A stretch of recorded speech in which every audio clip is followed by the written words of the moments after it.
बेटी ने एमबीबीएस कर ली, एमडी कर लिया, प्रैक्टिस कर रही है। हमें लगता था कि इसके लिए तो फटाफट झट से रिश्ता मिल ही जाएगा, इतनी अच्छी क्वालिफिकेशन है, इतनी सुंदर है। पहले तो हम बेटी कहती थी कि मामा मैं डॉक्टर हूँ, तो मेरी डॉक्टर से ही विचार मैच हो पाएंगे, तो हम डॉक्टर ही देखने लगे। 32, 33, 33 साल के तो डॉक्टर्स हो ही जाते हैं कि डॉक्टर्स तो मिल रहे हैं, लेकिन 32, 33 साल के, 34 साल के बिल्कुल अंकल ही लगने लगे हैं। मतलब क्या आपकी भी उम्र 30 साल है और प्रोफेशनल हैजार्ड की वजह से एज ज्यादा लगने लगी है और लोग आपको देखते ही अंकल कहने लगे हैं?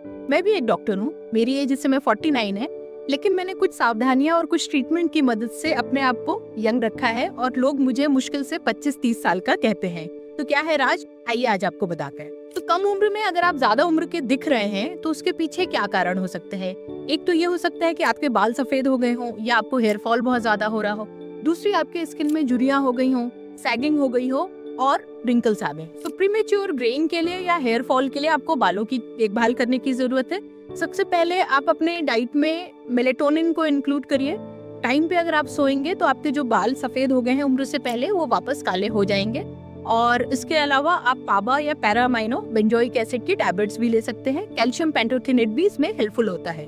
अगर चेहरे की त्वचा से आपकी उम्र ज्यादा लग रही है तो उसमें सबसे पहले ये देखने की जरूरत है कि आपका चेहरा लीन एंड थिन है या चबी है। कई बार लोग चबी होने की वजह से ज्यादा उम्र दराज दिखते हैं, तो उस केस में हमें एक्स्ट्रा जो फैट है उसको डिसॉल्व करना होता है। उसके लिए आपकी क्लीन ईटिंग, हेल्दी ईटिंग पे ध्यान देना है। प्लस आप फैट डिसॉल्विंग इंजेक्शंस की मदद ले सकते हैं या क्रायोलाइपोलिसिस की मदद ले सकते हैं एक्स्ट्रा फैट को डिसॉल्व करने के लिए।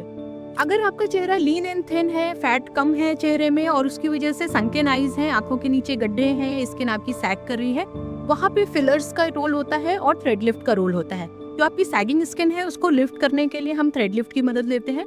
और आंखों के नीचे अगर गड्ढे हो गए हैं, काले घेरे हो गए हैं, तो वहाँ पे हम फिलर, पीआरटी या पीडीआरएन ट्रीटमेंट की मदद से उसको रिजुविनेट कर सकते हैं। इसके बाद लास्ट में आते हैं रिंकल्स। अगर आपके चेहरे में जो झुर्रियां हैं वो डायनेमिक है, मतलब जब आप एक्सप्रेशन दे रहे हैं उस समय लाइनें बन रही हैं, तो रोल होता है बोटॉक्स ट्रीटमेंट का।